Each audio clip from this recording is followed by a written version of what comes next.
The weeks passed gently, time unraveling in golden strands. With each sunrise, Rowan rose earlier, not because she had to, but because she wanted to witness the light return. There was something sacred about those minutes before the valley stirred, when the only sounds were the breath of pine and the muffled footsteps of dogs padding through frost. One morning, while organizing old supplies in the storage shed, she discovered a forgotten box labeled in Ivy's looping handwriting, Rook's Archive. Inside were sketches, training notes, pressed wildflowers, and a worn cloth collar. Beneath it all, tucked between the pages of an old notebook, was a single folded page, a prayer, not for healing, but for holding. She added it to the collection beneath the grandfather tree. In midsummer, Sentinel hosted its first alumni gathering, handlers and dogs, counselors and medics, all who had passed through Redwood's gates. Some had moved on, some had stayed. All carried something from the valley in them. They shared stories beneath lanterns hung from tree branches. Someone brought a guitar, someone else baked Samuel's favorite berry pie. Maya organized a photo wall of before and after portraits, faces once shuttered now wide open. Rowan stood near the edge of the field, watching it all, not leading, just witnessing. For the first time, she allowed herself to feel it fully, the ache, the pride, the full circle. A few weeks later, she stood alone at the old fire tower. The structure had long since been deemed unsafe, closed off with wire fencing and weathered signs. But today, she slipped past it, stepping carefully onto each creaking stair. Rook had once climbed these with her. It felt right. At the top, the view stole her breath. The valley was a quilt of movement and memory. Smoke from the mess hall kitchen, children walking dogs, Ivy's murals gleaming on walls, volunteers brushing coats and building bridges. Literal and otherwise. Rowan sat down on the floorboards, legs crossed. She whispered, "We did it." And somewhere below, the wind moved through the trees in reply. Not an ending, not quite a beginning, just everything still unfolding. September brought the rustle of leaves and the soft turning of the world once more. Sentinel's days grew cooler, more contemplative. New recruits arrived, their faces tight with uncertainty, dogs at their sides mirroring the same. Rowan spent more time in the training ring, not instructing, just present. Her quiet nod was often enough. That silent approval carried more than any words could. One evening, she sat by the bonfire pit with Maya and Monroe. The air was crisp and sparks rose like memory into the dark. "What do you think's next?" Maya asked. "For all of us?" Rowan stared into the flame. "Whatever it is," she said, "I hope it demands the best of us, and I hope we're brave enough to answer again." They didn't speak after that. They didn't need to. The fire cracked, and above them, the stars stood sentinel. October arrived with fog and firewood. Mornings began with the scent of ash and cinnamon. Dogs curled tighter in their beds. The orchard trees behind the kitchen shed their leaves in slow spirals. One afternoon, Rowan found herself walking through the apple grove alone, listening to the soft crunch of frost beneath her boots. She paused beside the oldest tree and noticed something new, etched faintly into the bark, just above eye level, a tiny heart and the initials E+R. She smiled. It had been years, but still Eli left her messages. She pressed her palm against it, then whispered, "Still here." By month's end, preparations began for the annual Night of Lanterns. It had started as a memorial, a simple vigil, but over the years it became something larger, a celebration of all those who stayed and all those who had the courage to begin again. Hundreds gathered. Paper lanterns floated into the dark. Children sang softly. Dogs wandered among the crowd, tails wagging in rhythm with hope. Rowan stood beside the grandfather tree as Ivy returned just in time, her arms full of sketchbooks, her eyes shining. Together they watched the sky fill with lights, and though no words were spoken, the silence said everything, that they had endured, that they had become, that they would always remain. Sentinel. The next morning dawned cold and bright. Dew clung to every blade of grass, and the sky was a crisp blue canvas. Rowan found herself at the barn early, long before the others. The scent of hay and cedar filled the air, comforting in its familiarity. She moved slowly through the rows of kennels, stopping at each one to check water, blankets, and the quiet rhythm of breath. She paused at an empty stall, Rook's old space now retired, a plaque hanging above the gate that read, "He stayed." For a moment she rested her forehead against the wood. Then quietly she whispered, "So will I." Later that day, a group of school children from a neighboring town arrived for a tour. Wide-eyed and fidgeting, they were hesitant at first. Rowan knelt beside a boy in a red jacket who refused to leave the van. She handed him a leash. On the other end was Jonah, tail wagging gently, waiting. "He doesn't talk much either," Rowan said softly. The boy reached out, and the dog leaned in. Sometimes that was enough to begin again. That evening, as the sun slipped low and bathed the valley in soft amber light, Rowan returned once more to the grandfather tree. A slight breeze stirred the branches, and the air smelled of pine and old stories. She took a seat on the bench, now polished smooth by seasons of visitors. A new name had been added to the stones at its base, one of the newer recruits who had completed the full program and chosen to stay. Rowan traced the name with her fingers. She didn't know where the story would go next, but she knew one thing. Here, nothing was ever truly lost. Not love, not memory, not the sound of a dog waiting in the distance, just out of sight, always ready to return. Just beyond the tree line, a low bark echoed. Real or remembered, Rowan couldn't tell. She looked up, instinctively scanning the path, but there was only wind rustling through the brush. Still, she smiled. There had been times she doubted any of it would last. Not just the land or the buildings, but the heartbeat of it all. The people, the trust, the idea that broken things weren't discarded here, but welcomed. She stayed on the bench long after the light faded, watching lanterns bob and dim along the ridges as volunteers returned to their cabins. The valley was quiet again, and that quiet wasn't lonely anymore. It was full. That night back in her cabin, Rowan lit a single candle on her windowsill. She did this every year after the Night of Lanterns, not for tradition, but for grounding. The flame flickered steadily in the glass, and she sat beside it with an old journal in her lap. Inside were pages filled over years, some torn, some smudged, some with sketches Ivy had slipped in when she thought Rowan wouldn't notice. But one entry caught her eye. It wasn't hers. It was Eli's handwriting, copied from one of the field letters they'd recovered years ago. Some wounds never close. But maybe they weren't meant to. Maybe they're doors, not scars. She closed the book and whispered, "Thank you." The following week brought a storm. Winds howled through Redwood Valley like a warning, snapping branches and rattling shutters. The creek overflowed again, but this time they were ready. Volunteers reinforced the trail banks, and Miguel coordinated emergency drills like clockwork. Monroe paced between barns with her usual calm command. In the height of the wind, a tree came down on the northern fence line. It crushed a portion of the agility course and narrowly missed one of the old sheds. When they cleared the wreckage the next morning, they found something strange.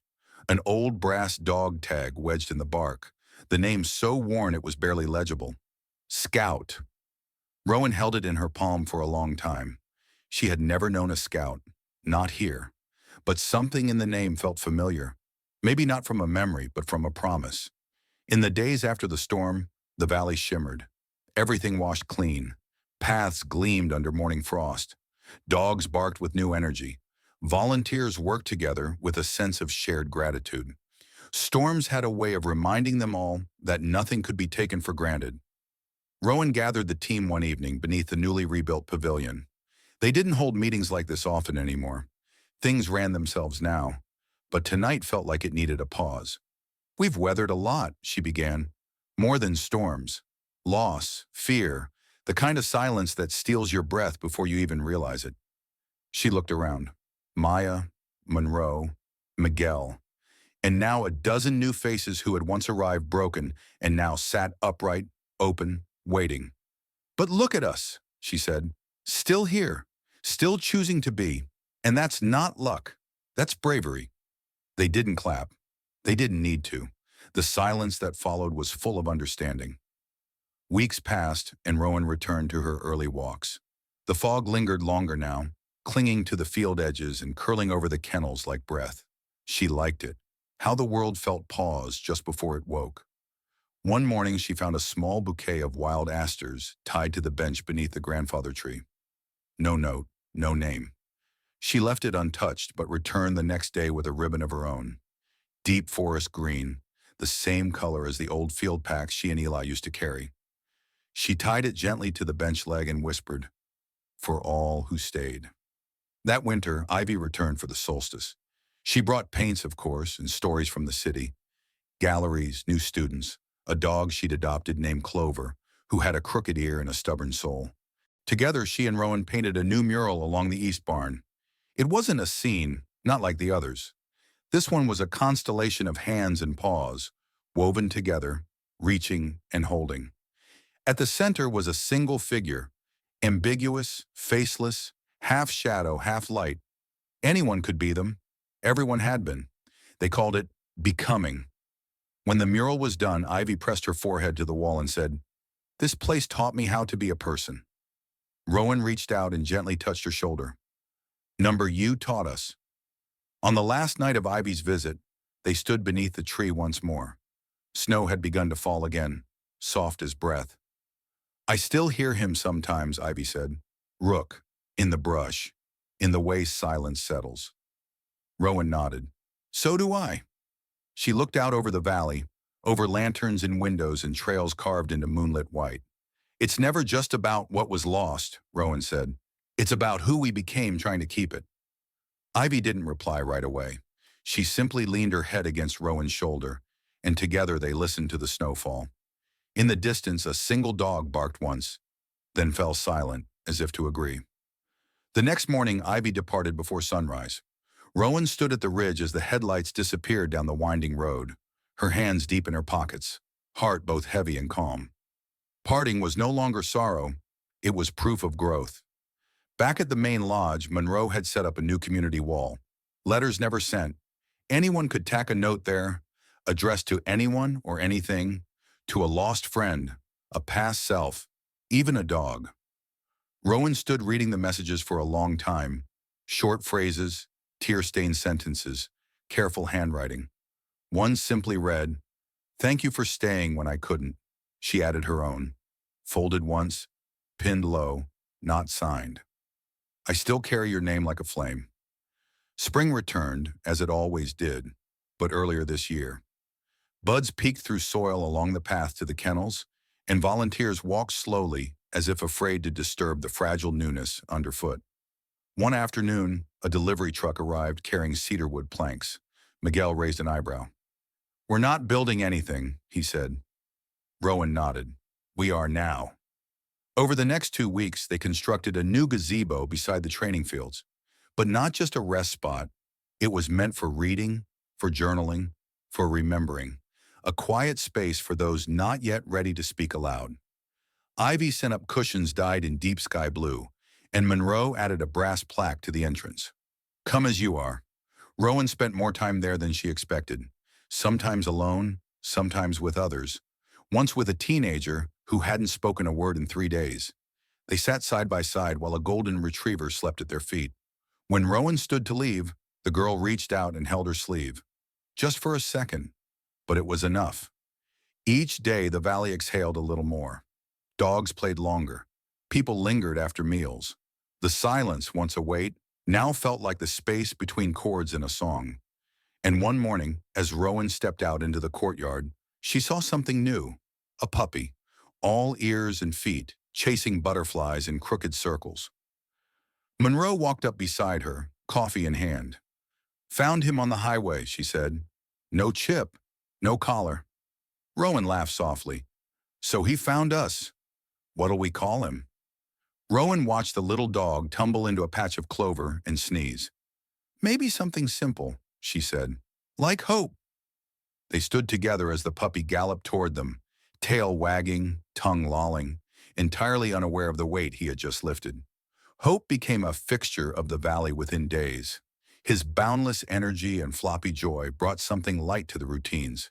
Even the older dogs, once grumpy and reserved, seemed to watch him with amused tolerance. He had no training, no structure, and absolutely no understanding of personal space.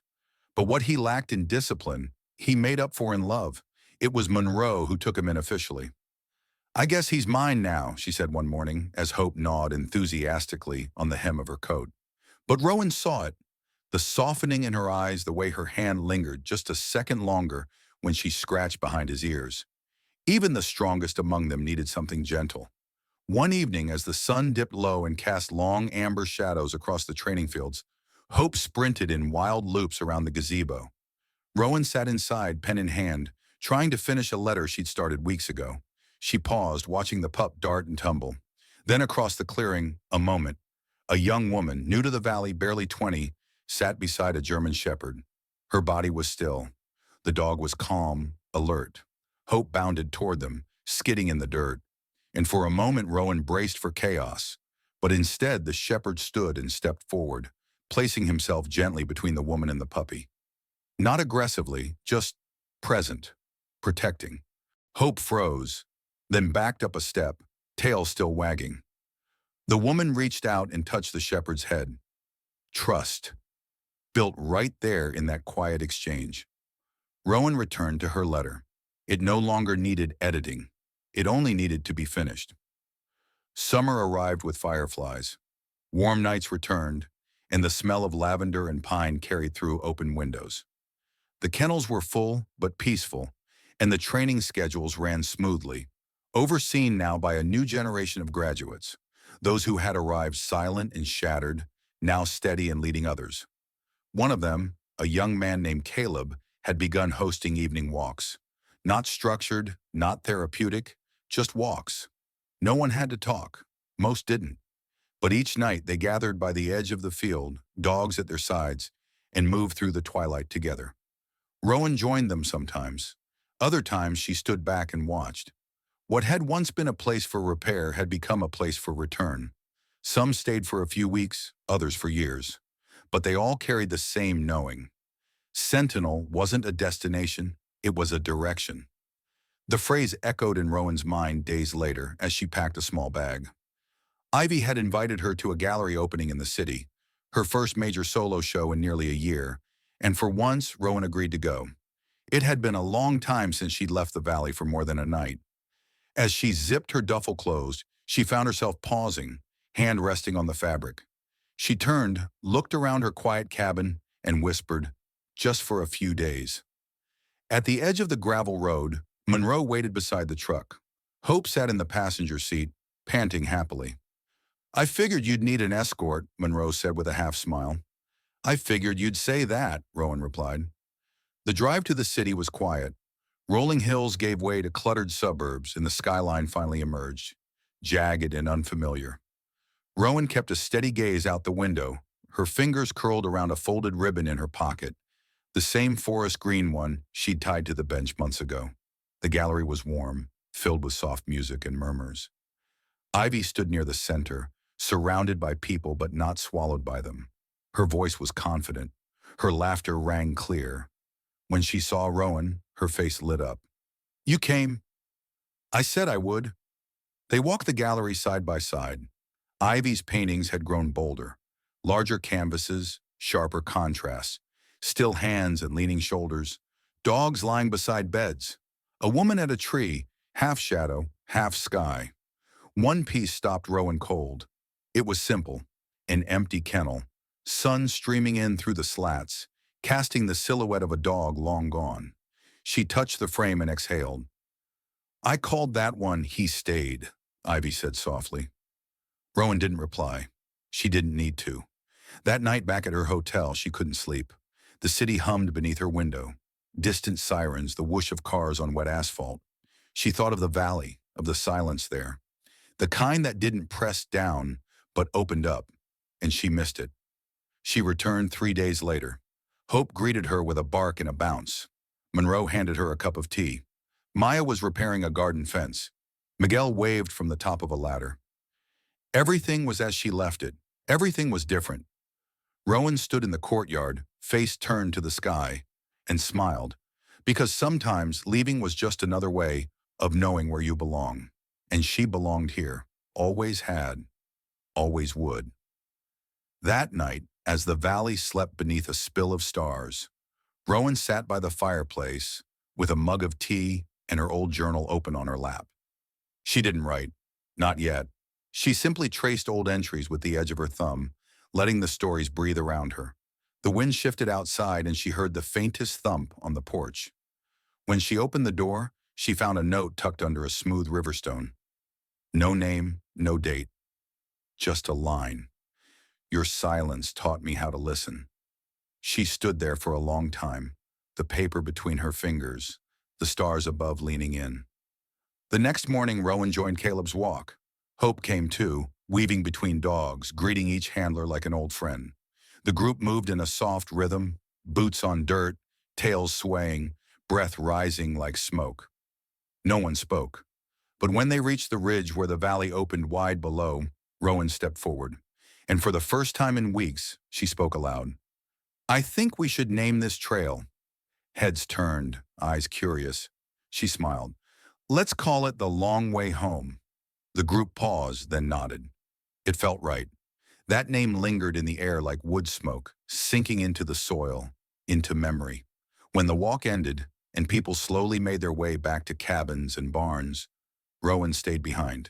Hope sat beside her, quiet for once. Below them, the valley stretched in every direction, glowing under the fading light. It didn't ask for anything. It simply received. She thought of Rook, of Eli, of everyone who had ever arrived broken and left whole, or stayed. She reached down and placed her hand on Hope's head. We're home, she whispered. And in the stillness that followed, in the rustle of leaves and the gentle wind rolling through the trees, the valley whispered back, welcome. If this story touched your heart, don't forget to like, share, and subscribe for more.